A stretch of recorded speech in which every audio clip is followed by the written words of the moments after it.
On this episode, we talk about AJ Styles on Miz TV, Dean Ambrose in the main title scene, Sasha leaving Team B.A.D. We look back at WWE history, bring up your questions, and more now on Byte That.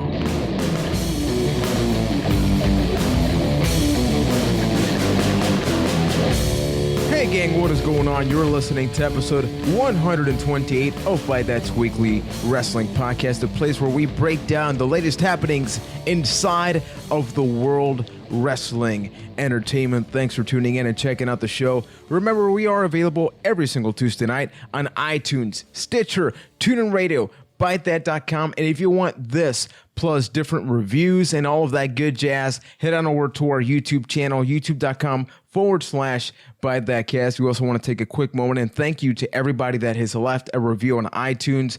That always helps us out to spread the word. And you have not done so, pretty easy. Just go to iTunes, drop a review, be honest, say you love us, say maybe you hate Keith or Ryan, but you know, try and love me. It's understandable if you don't, but that's not the point. The point is that I am Juan Velas, and I am from San Juan, Puerto Rico, and joining me from Boston, Mass, Ryan McNulty. What's up? Not too much, Juan. You know, another week, another Raw to discuss. We're on the fast lane to WrestleMania, Juan. Yeah, Michael.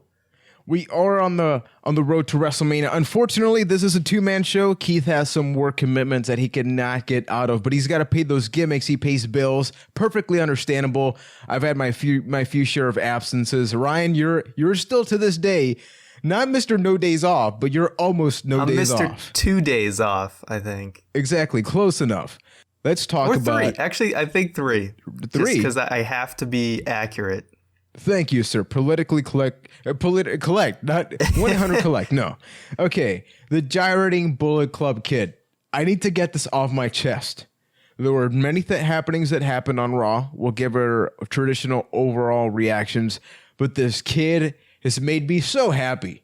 WWE actually tweeted out a video of that. I downloaded it. It is on my desktop, and whenever I'm sad throughout the day, I just pop that video in, and my life is marvelous, Ryan.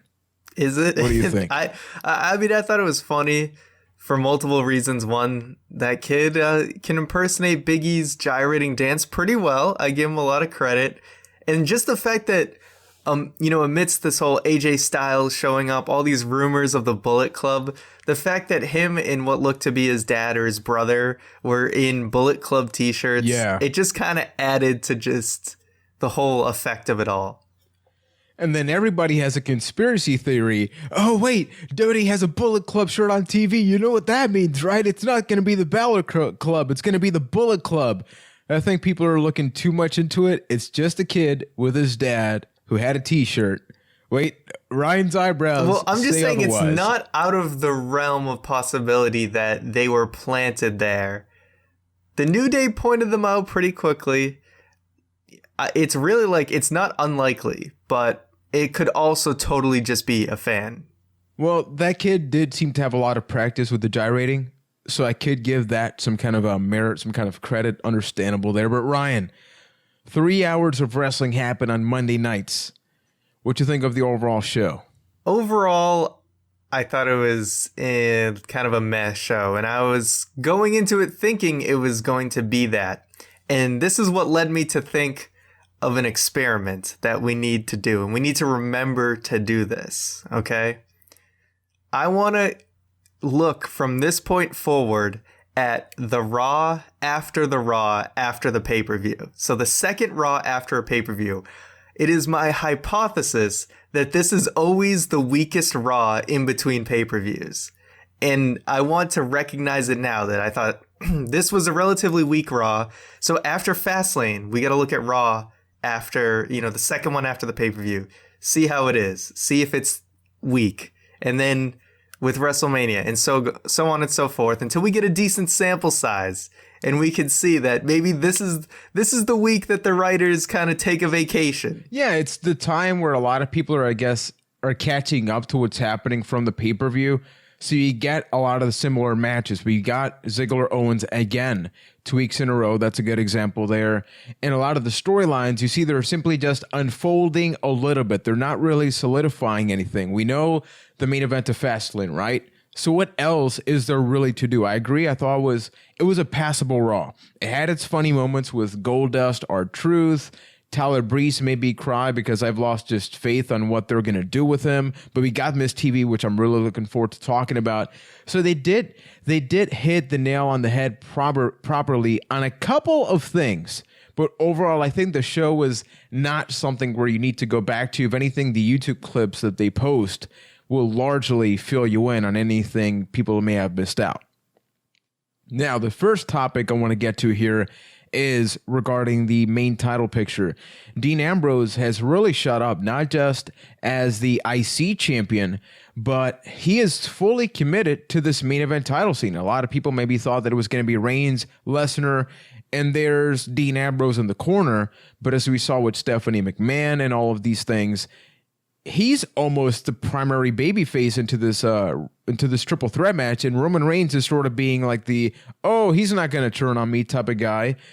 Are you surprised with this, considering he's the IC champion, or do you see it differently?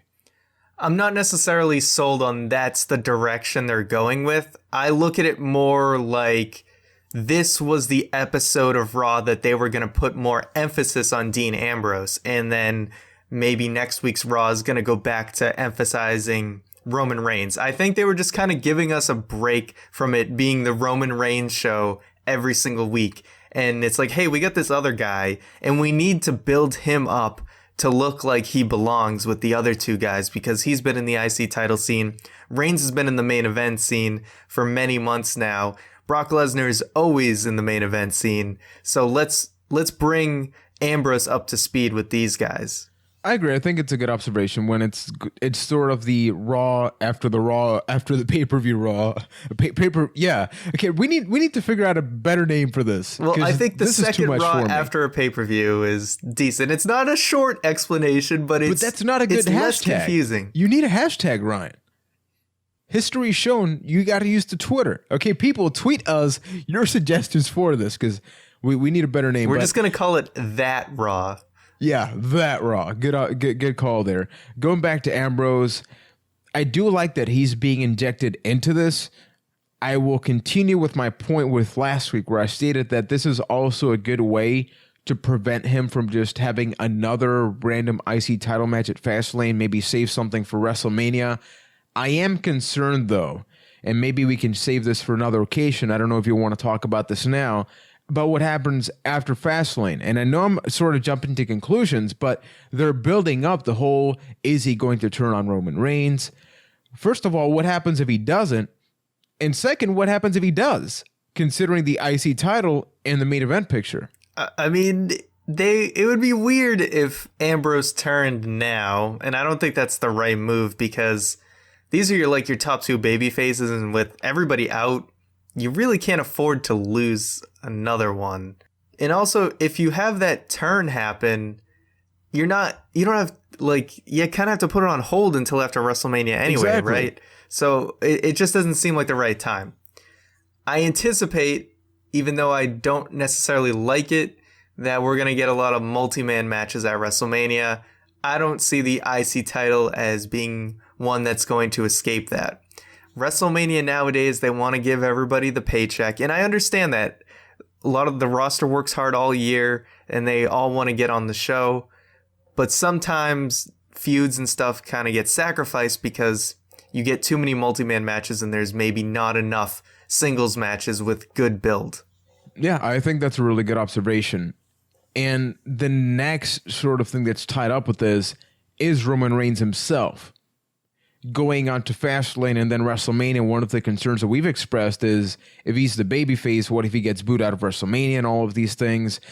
And one thing WWE is doing, and I think we got to give a lot of credit to them, is that they're almost using Dean Ambrose as a shield, no pun intended, to protect Roman Reigns, because if you saw, Raw was not just about Dean Ambrose. It was about a face-off between Dean Ambrose and Brock Lesnar. You know, take me to Soapbox City, dealing with Paul Heyman. You have Stephanie McMahon backstage. you sort of had Roman Reigns go a little mild, which is something that we liked. Remember a couple of months ago, it was almost a year, I guess, at this point, when Roman Reigns was not on the main event title scene and he was just there, but it played to something good because he didn't feel shoved down our throats. And I think that this is a good way to just sort of savor the moment. I don't know if it'll change how the fans will react at Fastlane. I think it's still going to be pro Lesnar, Ambrose, and not maybe Reigns. But do you like that, or how do you think WWE is handling this? Yeah, there's actually multiple ways they kind of use Ambrose as a shield to Reigns, because when they pair together, everyone likes kind of the Shield nostalgia, and everyone likes Ambrose. So when Ambrose and Reigns are together, they are very likable. They have that chemistry of being friends and, you know, even call themselves brothers. So you have that. And then, like I said, with de-emphasizing Reigns for a Raw here and there, it can kind of help people like him more because it's not constantly he's doing promos. It's all about him all the time. If you give us a rest every now and then, it might actually make him more likable. And like I said, it gives you the time to put emphasis on that third guy in the match who kind of needs to look like he's on the same level as the other two. I guess the concluding thought is they're building a really good triple threat match. Everybody sort of sees who's going to come out the winner, but the match itself, I think, is going to be great. Bonus topic here. Stephanie McMahon mentioned a couple of different former WWE superstars, one of them being Marty Jannetty. Now, Marty Jannetty, I don't know if you saw, took to Twitter. Sort of, I guess, was I didn't not see a fan this, actually. of her. Oh, well, okay, I got to censor this a little bit. But you know how Stephanie McMahon was talking about, you know, backstabbing partners, HBK, Jannetty, The Shield, etc. Marty Jannetty, after Raw, tweeted the following. Did that B just say what I think I just heard? HURRD. I'm not HEARD. On Raw. Steph, should I remind the world all them kids might not be hunters? What? How does one thing go to another? Basically on Twitter, you segment, those kids are not Triple H's. They are not his kids. What? Whoa. Yeah, a little extreme, right? Just a little bit. Just wanted to bring that out. Ryan, you okay? I don't even know what to say to that. There was still some things I wanted to touch on with the Ambrose and Reigns thing. So do you want to just leave that where it lies and move on? I mean, I don't want to make any speculation on that at all. I don't think it's because it's what you mentioned. This is that Raw. And I think that a lot of the speculation that we may have here will change a lot next week. Plus, I also want to give. Wait, are we still talking about the Jannetty thing, or what are we talking about right now? we're talking about Reigns, not Jannetty. Okay. Jannetty's over with. Like we talked about him too long. Well, let's talk about the very end to Raw. That was that weird for you? I don't know. Was that weird? Like, you know, Brock Lesnar's coming down. We got this triple threat match that's gonna happen at Fastlane, and then like New Day comes back in and is fighting whatever. And Ambrose gets F5'd, the camera almost misses it, and then Reigns is just like out on the outside. Like he just eventually gets knocked out, and then there's nothing with Reigns and Lesnar. Did that not feel weird? You're just like, oh, Reigns is out? Like nothing? What? They're going to use that as fuel for the whole Dean Ambrose turning on Reigns situation. It's not going to happen, but Dean Ambrose can sort of go like, man, you know, I've always been helping you out with these situations. Yeah, he wasn't there to help him or whatever. But didn't it just seem like a weird way of doing that? It seemed really weird, but I think the problem is that they thought they may have been a little different doing so, but it seemed really obvious. Like the moment I saw that, I'm like, I get it. You're doing this whole turning thing. So you just want to shoehorn this at the end of Raw. Oh my God, Reigns didn't help Dean Ambrose. What's going to happen next week? Stay tuned and find out. I think they did that on the next episode thing that any TV series does to sort of get you to tune in next week. I don't think they did it the proper way, but that's what they were going for. Yeah. Now, if you were trying to get Roman Reigns to be the guy that everyone likes, wouldn't it be better if Ambrose didn't help him? Absolutely. The whole problem with all of this, has been that he has some sort of alliance, whether it be with the Usos, whether it be with Dean Ambrose. Roman Reigns should be the guy that's getting the odds stacked up against him. Right now, it just sort of seems like we're going to cherry pick everybody around you, and then you're either going to help them or they help you. But I don't think that Dean Ambrose is, I should say Roman Reigns, is getting that spotlight that's going to get him cheered at WrestleMania, because I honestly don't think he's getting the spotlight. That is going to happen. It's just, are they doing it the best way they can? Like the way I would have had it done is simpler. I would have actually sort of had Dean Ambrose be the blatant sidekick, not just reference it on TV, but just sort of be there. You have this nice opportunity at Fastlane, but don't give people hope that Dean Ambrose is going to win, because when he doesn't, it's going to be the Daniel Bryan Royal Rumble thing when Batista won. Like, what are you saying that this guy won when I wanted another situation to happen? Have Reigns be there. Have Roman Reigns maybe take out Brock Lesnar after he does something dastardly to Dean Ambrose. Like, have Brock Lesnar take somebody out permanently, or until WrestleMania or something, that will fuel Roman Reigns up. He will get pissed off, much like we've said. When John Cena is comedy Cena, he's cool, but he can just snap like that and look like he's a guy that can break your face, and we've yet to see that with Roman Reigns. We've just had Roman Reigns be a little bit, a brawler. He gets upset, but I want to feel anger from him, and I don't. What if Brock Lesnar shows up a week before Fastlane and just beats the living hell out of Dean Ambrose and takes him out of the match? And then you have Reigns versus Lesnar in a singles match, where Reigns actually has to both win the number one contendership and avenge Dean Ambrose. Is that better or worse? Because Ambrose not only is there to kind of take the pin, but he's also the guy that kind of creates intrigue, where it's like, hey, there's that very small chance that we're going to get the match, like a Triple H versus Dean Ambrose at WrestleMania. There's a small chance that could be a possibility. It gives you that little bit of hope for something completely different. I know this is not our prediction show, but Dean Ambrose has got to be in the match. Number one, he's on the poster. They don't really change that too much, especially when the poster is about the match itself. Secondly, what I think is going to happen with this whole possible turn is that Roman Reigns will pin Dean Ambrose at Fastlane, but out of desperation. It won't be this carefully thought out thing. It'll be Brock Lesnar's laid out somewhere. Dean Ambrose is a little weak. Roman Reigns looks at him, kind of like when Shawn Michaels super kicked Ric Flair. Like, he's thinking like, I'm sorry, but I have to do what I have to do to get to WrestleMania. He spears him. He wins the match, goes to WrestleMania, and Dean Ambrose is going to have that in the back of his head until after WrestleMania. Dean Ambrose will probably lose the IC title at WrestleMania, and that could be the feud that we'll be having until Rollins comes back, and we finally have that Shield triple threat. That is my fantasy booking thing. That is my Bray Wyatt, Kevin Owens crazy moment, and I am sticking to it. All right, I'll leave it to that one. Yeah, now let's completely switch gears and talk about Miz TV. For the first time, I think in seemingly forever, I actually look forward to a Miz TV. These have usually been really cringy, uninteresting, uneventful, and this was completely different. Now, note. There's been a lot of negative feedback about this. It's been mixed.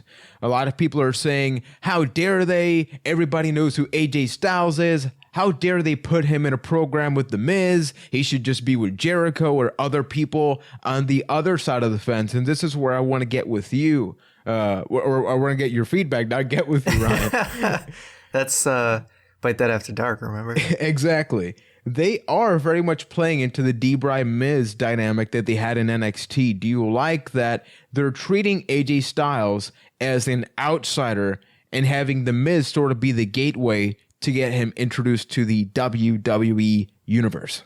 Yeah, I'll be honest, when I saw that segment was happening, I was like, obviously I want to see AJ on Raw, but is that the segment I want to see? So I went in not really too excited for the segment. And overall, did I enjoy it? I thought it was okay. But more importantly, even though it wasn't the most entertaining thing in the world, it did its job. And The Miz did his job very well. the crowd was pretty dead at the start of that segment, and by the end of it, they were chanting for AJ and going crazy when he started beating the hell out of the Miz.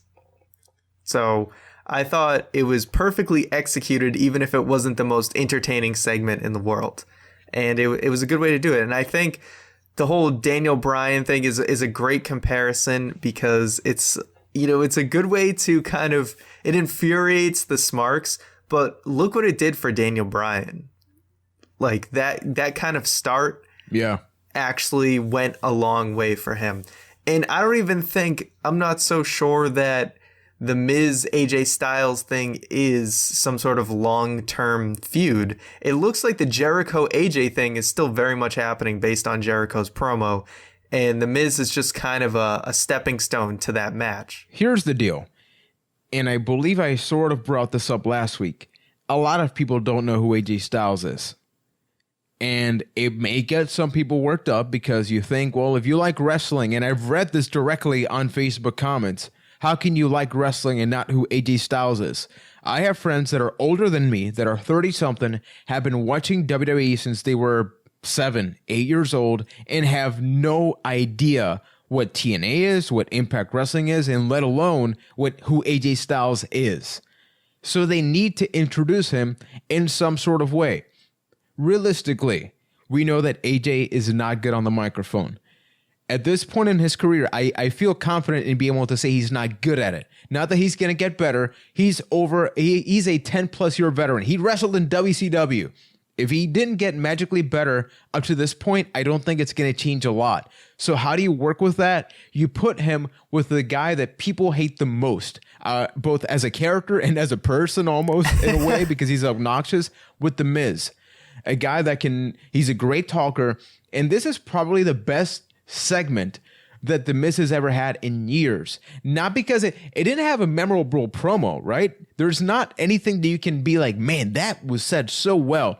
But the whole point was to get an AJ chant at the end of the promo without AJ saying one word on the microphone. It worked. AJ was just sitting on that chair.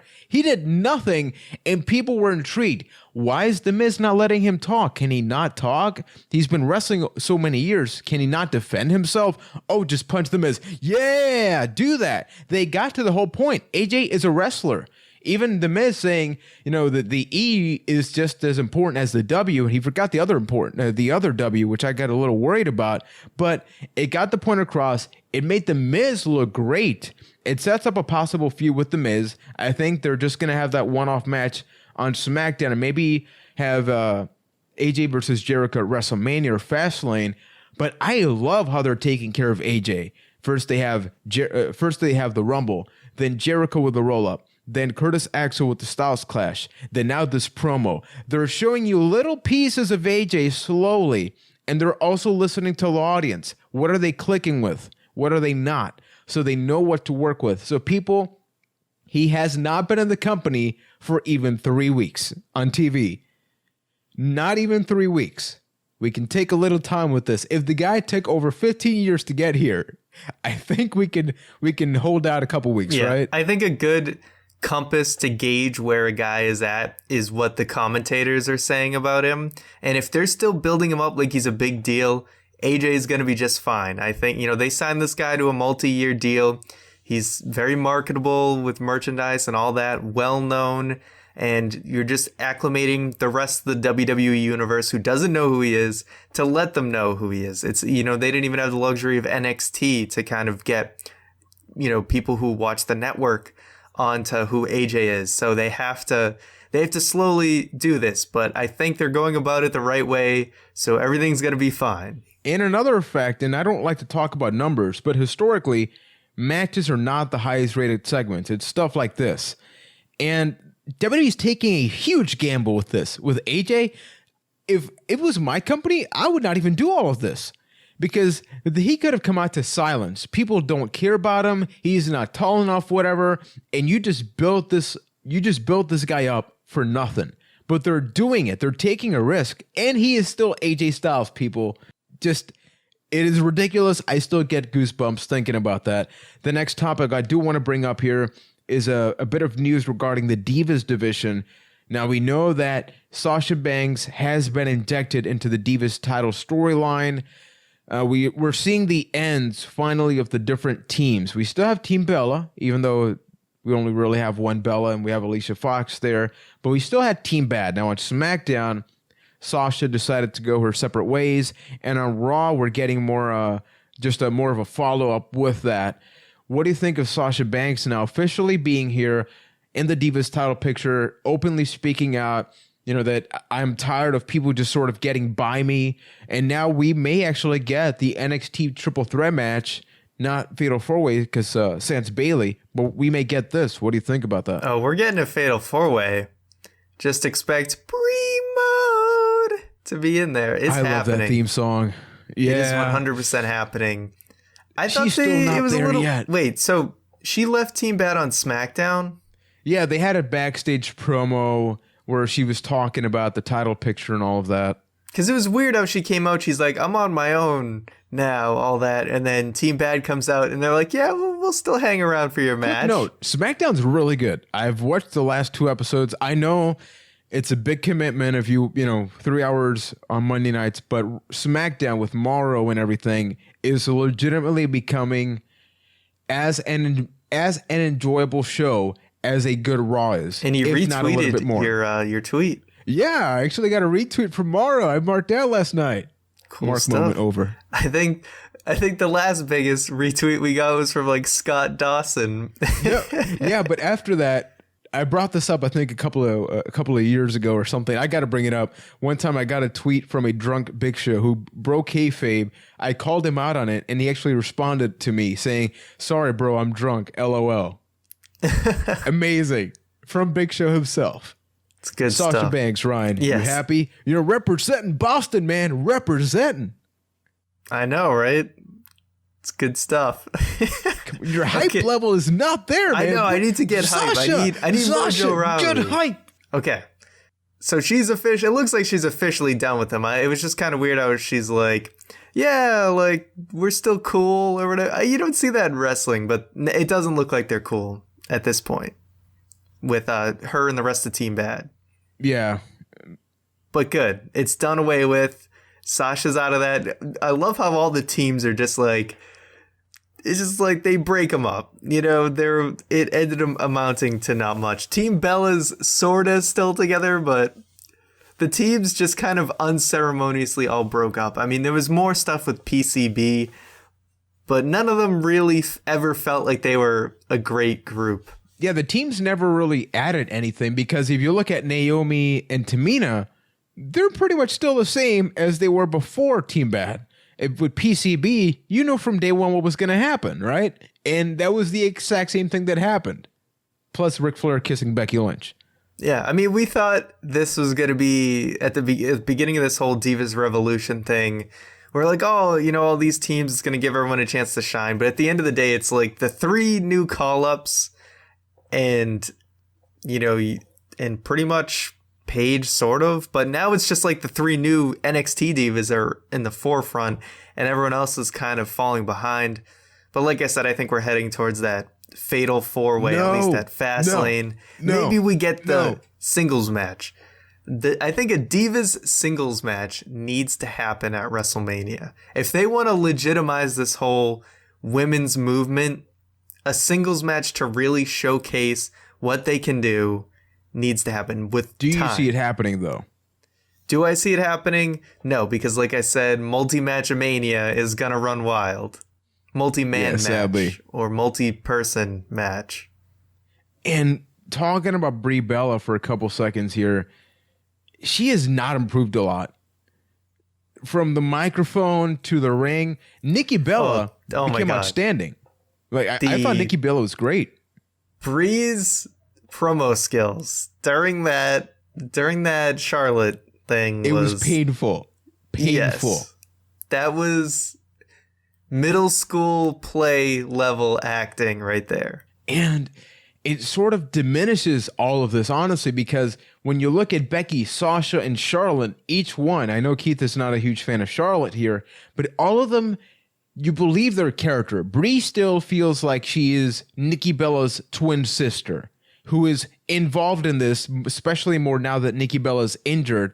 But even her bulldogs during matches, like little simple moves, just don't look right. And that knee, I know it got countered on. She has a French bulldog. You'd think her bulldogs would be better, right? Exactly. Josie's got to be really upset about all this. I think she is. And does this mean John Cena is confirmed a better trainer than Daniel Bryan? Well, Actually, Daniel Bryan openly said he was a bad trainer. Sure so what? Daniel Bryan in his book openly said he was a bad trainer. Oh, did he? Yeah. But I actually did hear that Daniel Bryan would help train both Brie and Nikki. Maybe Nikki's just a better learner. Maybe he played favorites. Anyway, people, let's get to a couple of announcements here. We got 2 pieces of content that went over on the YouTube channel over the weekend. YouTube.com/ByteThatCast. Number 1, I did a review of the first episode of WWE Ride Along. This is an on-the-road series. In this first episode, they have The New Day on one part, and they have Dolph Ziggler and The Miz on the other one. Have you had a chance to watch the series, by the way? I have not yet. I did watch some Swerve, though, this weekend. Swerved! Do you like it still? I was surprised at the amount of foul language that was allowed on it, and by some of the pretty disgusting things that they did. Where like they had this setup where it was like Nutella in a diaper, but they thought they thought the mother was like basically eating the baby's crap from a diaper. Doo-doo. Yeah, it was pretty surprising. A lot of variety on the network. We actually have a Swerve review I did a couple months ago. We have the WWE Ride Along, and something different. I reviewed the first episode of Lucha Underground's second season. I've gotten a lot of great feedback. I want to be direct with you guys right now. Do you guys want me? Because I know maybe not the podcast. It's not the proper place for this. Ryan's smiling right now. But if you would like me to cover more Lucha Underground on the channel specifically as its own video, either send us an email, bytethatcast@gmail.com, tweet us, bytethatcast, or simply leave a comment right here on this video, and I may do it. I can't guarantee it'll be a weekly thing because it's on a Wednesday. It's a little difficult. It's right in the middle of the week, but I will do my best. Something else that I want to get to here. I've posted some pictures online on the different social media accounts that we have. This Thursday, I got to talk about something that we've been discussing internally for the past couple of weeks. I don't want to give too many details. Some people do know or have an idea, but this will change what the channel will be offering. So this Thursday, please go over there, subscribe. And I want to get your feedback once you find out what it is, because a lot of things have been happening that are not great. And yeah, I'm just going to talk about it. Now that got a little too serious. Let's actually look back in time, Ryan. Why don't we a little bit? Because this episode of Raw, in comparison to others, as you mentioned, was that Raw, aka not too much happened. But I wanted to get an idea of what has happened on this date throughout history. So I got 3 years here. I actually got 4. I got 2008, 2012, 2014, and 2015. So let's start from the very bottom, Mr. McNulty. Ready here? All right, let's do it.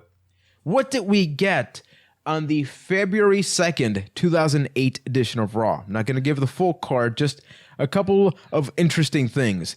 Mr. Kennedy defeated Super Crazy on Raw. Hornswoggle refused to kiss Vince McMahon's ass on Raw to become the latest member of the Kiss My Ass Club, and then he bit his ass.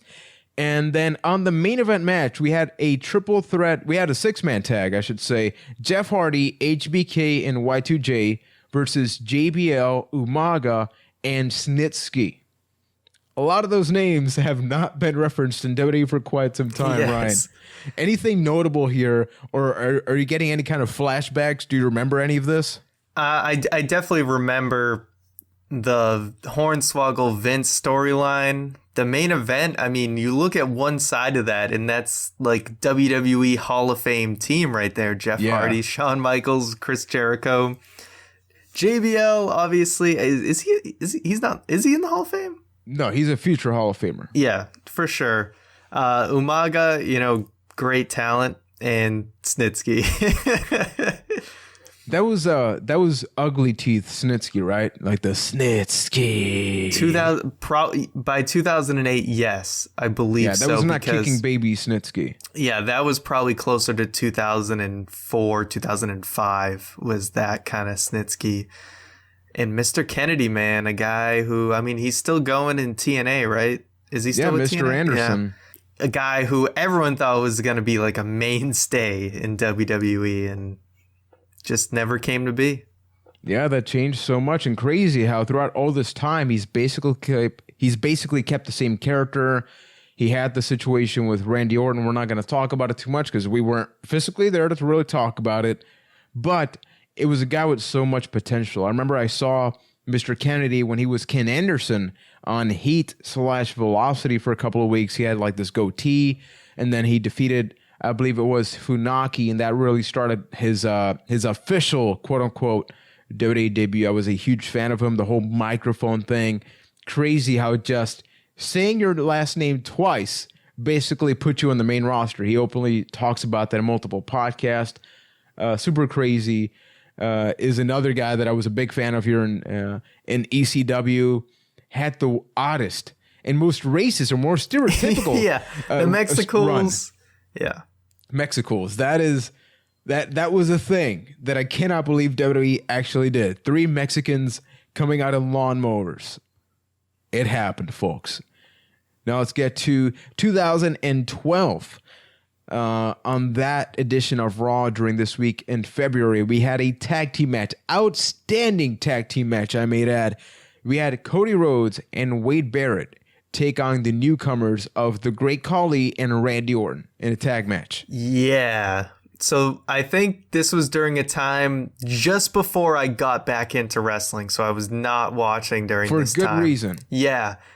And when I first got back into wrestling, save for like CM Punk and Daniel Bryan, there was not a lot of good stuff going on. Yeah, and I this agree. Looks like it was one of those things. That was the dark period where people said, are John Cena and Randy Orton staples or are they the future? But if they're the staple, then who's the future now? 2012, man. This is like, I'm pretty sure this is heading into Rock Cena 1. Yeah, exactly. But even then, we still didn't have, like, aside from CM Punk, right? There was not this new crop of talent. Like, Dana Bryan was still somewhere in there. He was not the Dana Bryan. Dolph Ziggler was still a guy you looked at as maybe this guy could be a main eventer. Exactly. And that's what I mean. Like, you saw Cena and Randy as still the guys, and everybody else was still hopeful. It was not Seth Rollins, where you look at him and you're like, okay, WWE made that guy part of the main event. Now, for the different year, we're going over to 2014. I actually want to bring up the title for this is a podcast, the Byte That Wrestling podcast. They had an episode 24 titled CM Punk Quits WWE. And it writes, on this episode, we talk about CM Punk leaving the WWE, Kurt Angle working injured, a good chunk about the WWE Network, Titus O'Neil, Emma, Sting, and a lot more now. Oh, no, Byte That. That is... I just read the intro.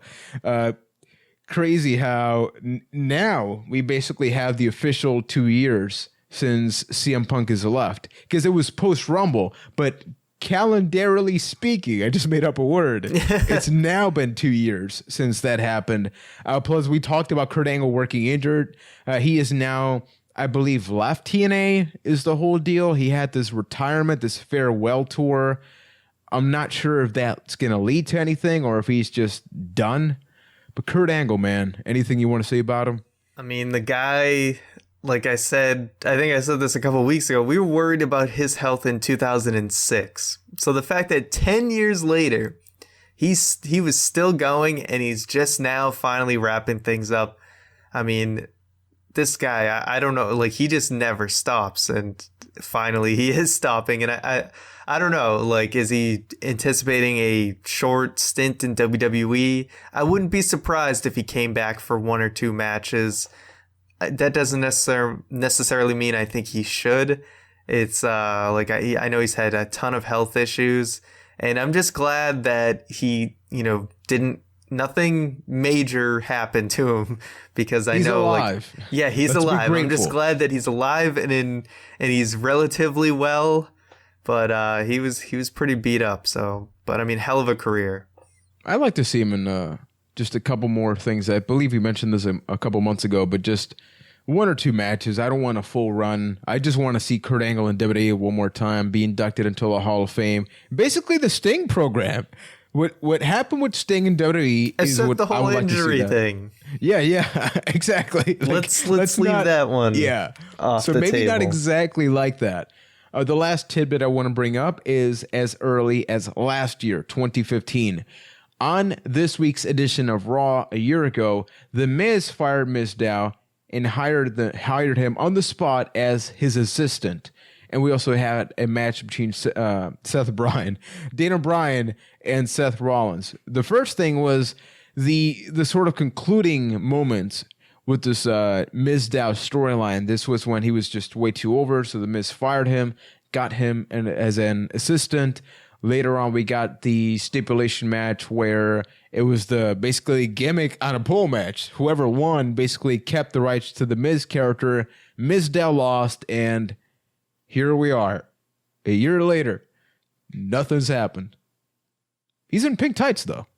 That's true. I mean, the Miz is, he's kind of been just stuck in a spot of just kind of in that mid-card spot and hasn't really been elevated from there. And Mizdow is nowhere to be found, which is sad because they had the best program going for quite a while. And to look back a year later and see that it did nothing for either of these guys is sad. Yeah, it's a shame. One topic I want to have, maybe as an SRT, because this could be a little bit lengthy, is sort of talking about The Miz and whether he does deserve another championship opportunity. I know we've gotten questions, but given what happened on this week's Raw, although may not be a pipe bomb moment, but I did think it showed us that The Miz does have a lot of potential that has not been tapped into. And he's a true for the past heel. couple of years. Yeah, exactly. He is People the naturally truest hate him. of heels, where he is actually disliked and is actually a bad guy. And it's sad how much of a rarity that is today. And he's So you married gotta to give Maurice. him credit for that. So everybody is freaking jealous of him. His wife is Maurice, man. Crazy stuff. So before moving on here, I do want to bring up a question. First time we really do this. Do you guys want to see us do this every now and then? This is not going to be a weekly thing, but if you are interested in us just going down memory lane for a couple of minutes, just conversationalize with us. I'm just going to keep making up words because they sound kind of cool. Ryan, before getting to the questions now, as we get close to WrestleMania, you sort of get an idea of where we are, who may be the champion going into the show, any specialty matches. And you actually wrote this here where maybe we put a hypothetical card for WrestleMania. We just sort of write it out here right now and then see if it changes within the next couple of weeks. Yeah, so I think the way I wanted to do this was we predict the WrestleMania card, not fantasy book. Okay. So we try and guess from right now how accurate we can make it to what the actual 32 card looks like. Okay, so let's actually start. How about we do from bottom up, maybe? How do you No, want to let's go about just this? go top to bottom because let's Okay. get it out of the way. Oh, okay. You want to go in there, man. Triple Okay. H versus Roman Reigns. Let's get that out of the way. Yeah, there's nothing that needs to be really said about that. I agree. It's going to end up happening. IC title match. I'm thinking it's going to be Dean Ambrose and possibly some kind of multi-man ladder match. I'm actually going to say Ambrose multi-man ladder match as well. Which I'm not happy about because I brought that up last week. I want to see singles match, but I want to be realistic here. So U.S. title match. First of all, is Kalisto the champion going into Mania? This is tough because maybe the U.S. title ends up being the multi-man match. That seems likely. That Yeah. seems very likely. Although he should. This is not about fantasy booking. This is not about fantasy booking. Okay, going back. Let's save that. Can we Yeah, save that? all right. Yeah. Okay, Divas title match. I'm going to say Sasha versus Becky versus Charlotte. You don't see Paige somehow getting involved here? I'm thinking it's the three of them. Just the three call-ups from the Divas Revolution are going to face off. Now, I'm going to say for the tag team title match, it will be the New Day versus the Golden Truth. You don't have any guesses for the Divas match? Or are you agreeing? Oh, no, I agree completely with that one. Okay. If anything, you maybe make it a fatal four-way with either Bayley somehow being in there as a specialty thing, not as part of the main roster, but NXT is becoming a big thing. And I know this has been a 2-year running topic, but NXT should have some kind of appearance at WrestleMania. So either Bayley or Charlotte. But tag team title, Golden Truth, a New Day. Do you see that? I gotta say, I think it's gonna be. You can go with that one. I'm going to pick like a 4 tag team thing. So many multi-man matches. Yes, it's happening. It's happening. Believe it. It's a 100,000 seat arena, so they need to make that ring look full from a distance. Okay, so any specialty match. This is where we usually involved either a celebrity. We got Donald Trump that one time. We can either have part-timers sort of show up here. Anything like that? Lesnar versus Bray Wyatt. Ooh. I don't mind that.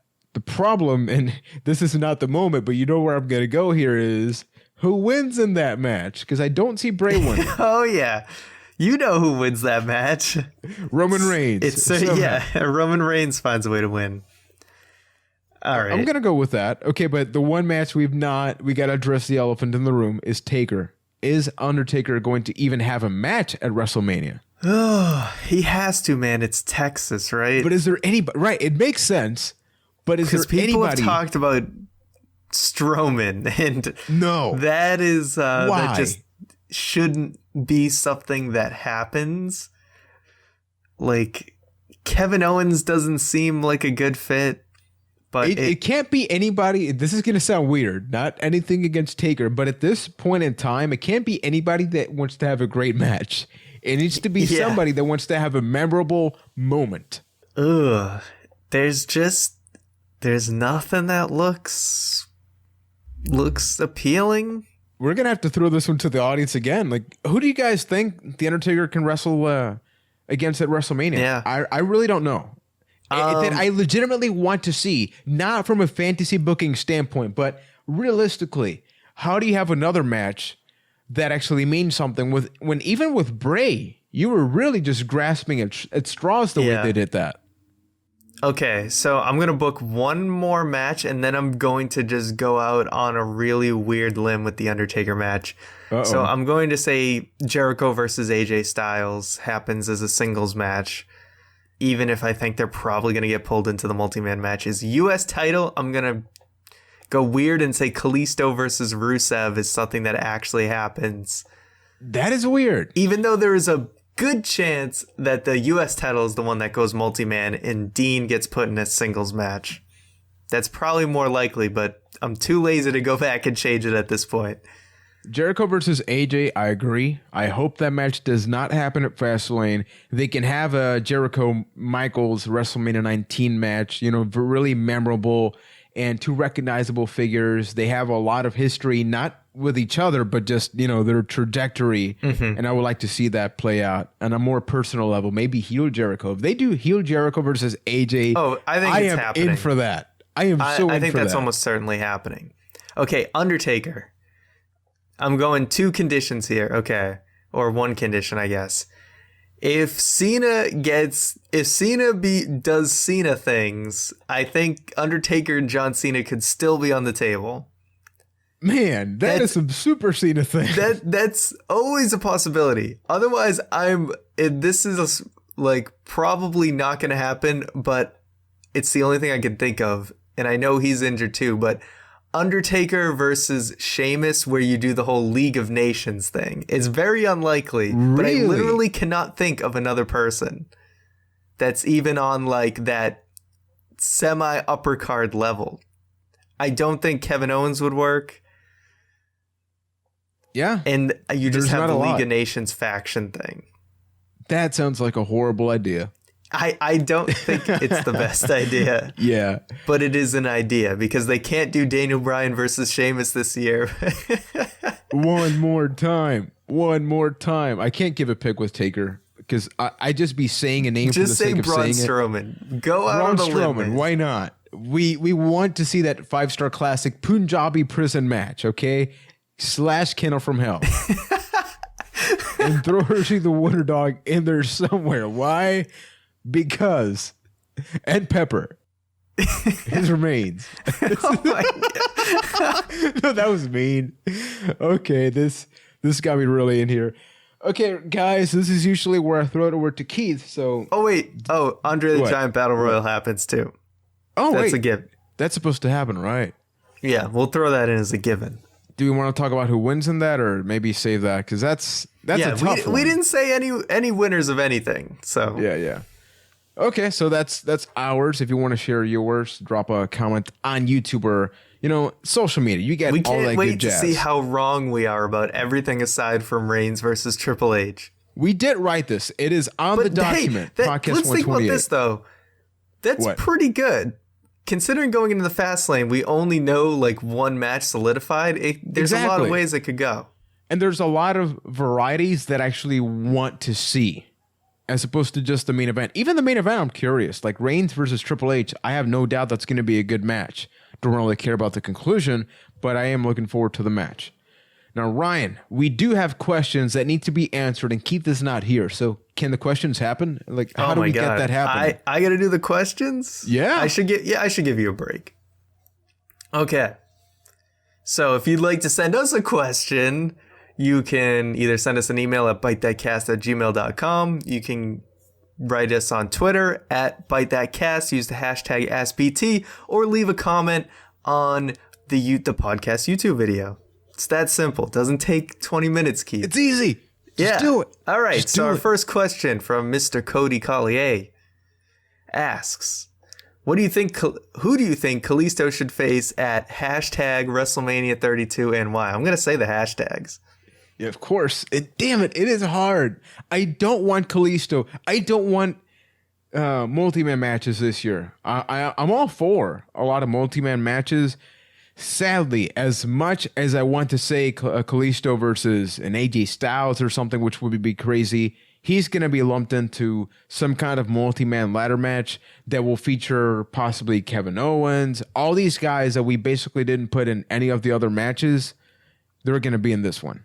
I got to stick to my guns and say Rusev, right? I literally just predicted it. Yeah, you can't go back on your word. Yeah, exactly. I can't immediately go back on my word.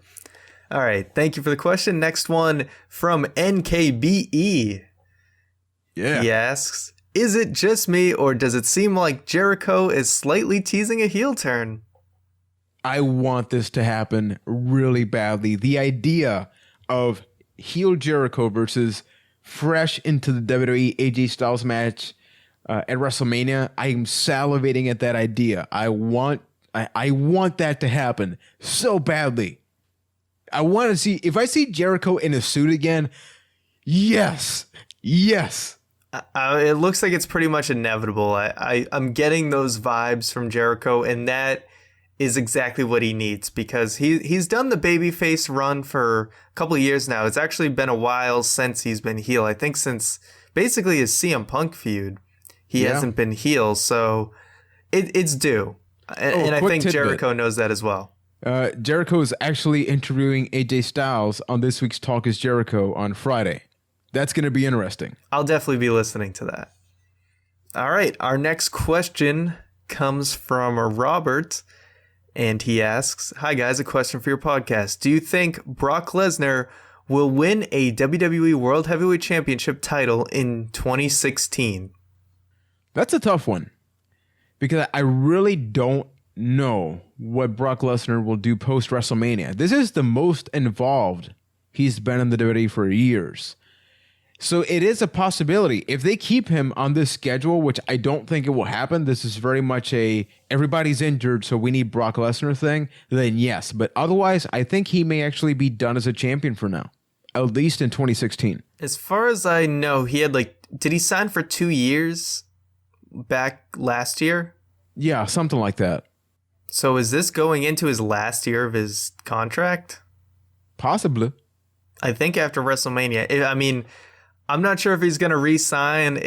Something told me that when he signed the 2-year contract or whatever it was, that it was probably going to be his last contract. I'd have to go back and look to see if that's true or not. But I think if he's going to win the title again, it's going to be this year. Do I think it's going to happen?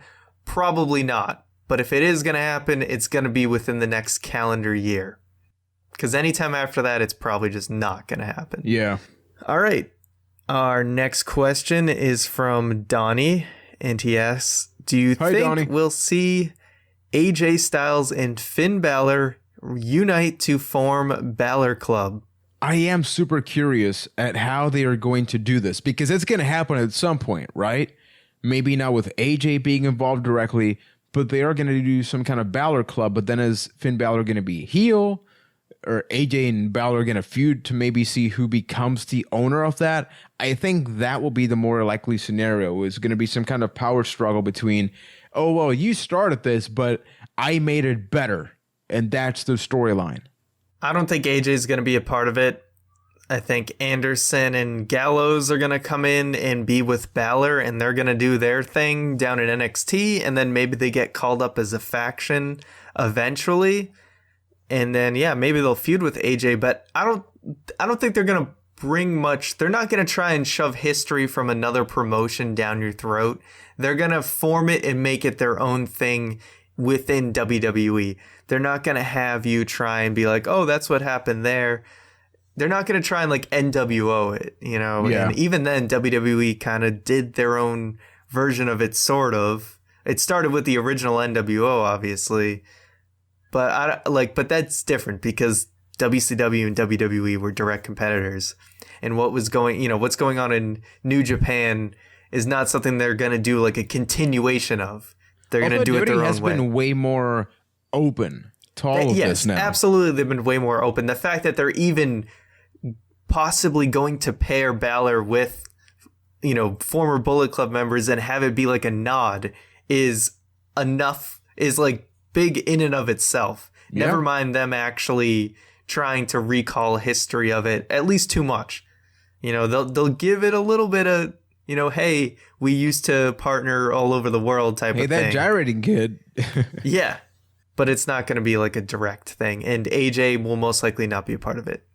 But thank you for the question. Our next question comes from David A. And he asks, question for Keith. Well, you picked a bad week. I'm sorry, David. When will the Brock Lesnar hype finally die down, if ever? Yeah, Keith is the biggest Brock Lesnar advocate between us here. I'm going to not answer for Keith, but based on our Keith Cyclopedia that we have here, I'm going to say that Keith wants. I feel we were talking you about can't speak Keith. For Keith, damn it. Yeah.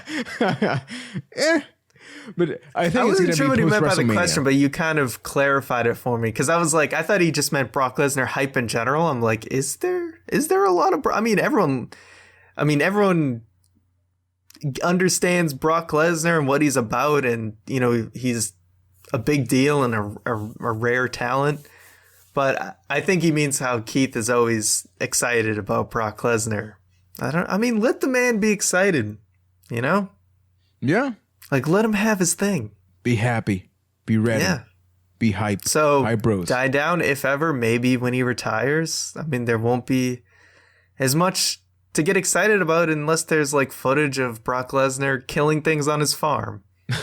What? And that's going to happen. Whether it's animals or people will die out there. They will. So, thank you for that question. And let me clear my throat. Go for it. There we go. Better. Sort of. All right. Hi, guys. This is Medento sending you some questions about the world of WWE. I believe. Do we get this via email? Yes, we got this via email. I didn't have the name here introduced, but he introduced himself at the beginning, so it's okay. He says, I'm a child with a brand split, and custody went to SmackDown. I love how he phrased that. That was very cleverly worded. which meant I was always a big fan of Lesnar, Undertaker, Kurt Angle, and such. What would you guys think about a brand split today? I think it would make NXT wrestlers coming up to the main roster much more exciting and promising, as you won't know which brand they'll be signed to. I keep losing my voice. It could actually make them seem like sought after commodities rather than just, well, look at what Tyler Breeze has or hasn't become. What do you guys think? I think the brand split could work to a point. The problem is that WWE does seem to use Raw as the sort of the A show now, right? Like that's always been the coup de grace. But now they seem to be treating SmackDown as a direct continuation of, well, if you like this, then we're going to get more of that on a wrestling format on SmackDown. The commentary team's going to talk about it differently. So you get to see the same story told differently. So it appeals to different audiences, because I do think that's the point.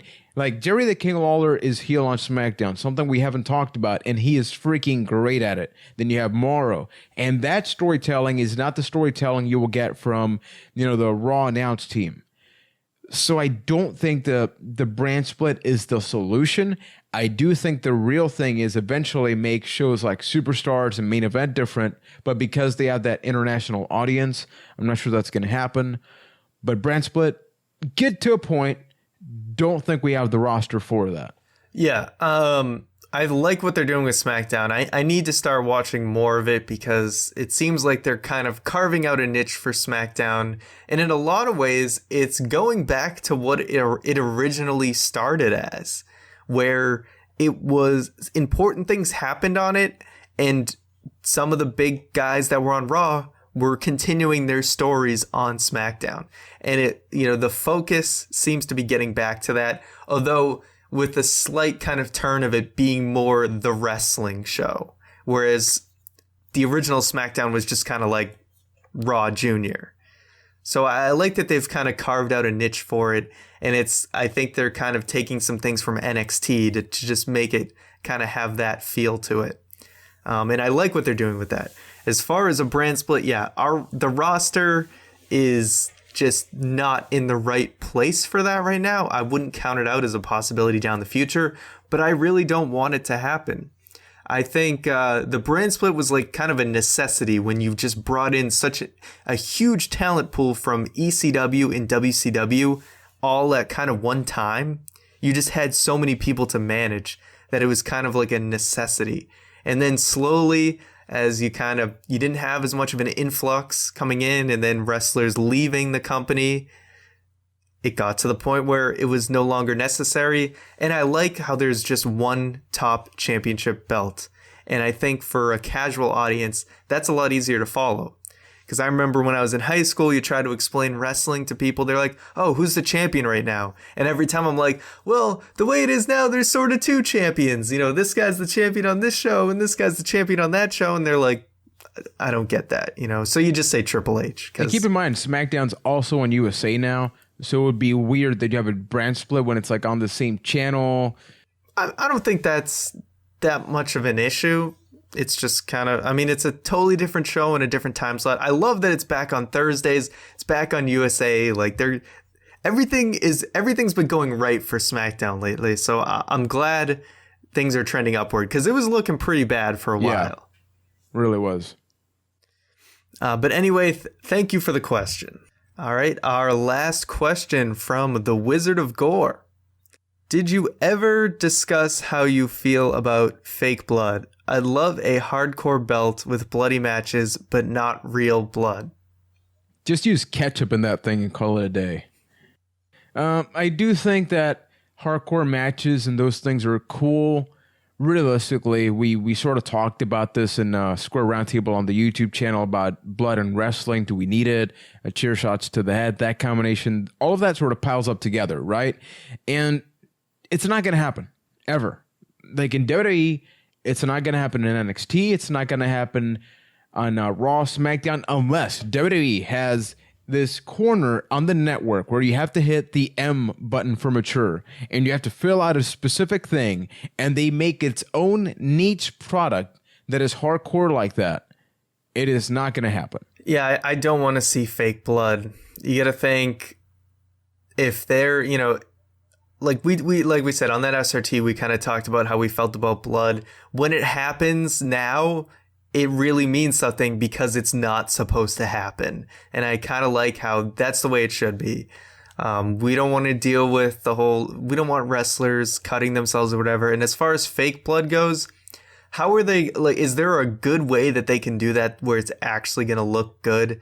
I don't think so. I mean, you look at it, I mean, you'd have to compare it to something like Saturday Night Live when they have to do like special effects type things where they're doing like blood or like vomit or something where it's a live performance and you got to get it right. Chances are if they try and do something like fake blood, it's going to be very obviously fake the way that they do it. And I think, I mean, maybe they've used it in the past. I'm not sure.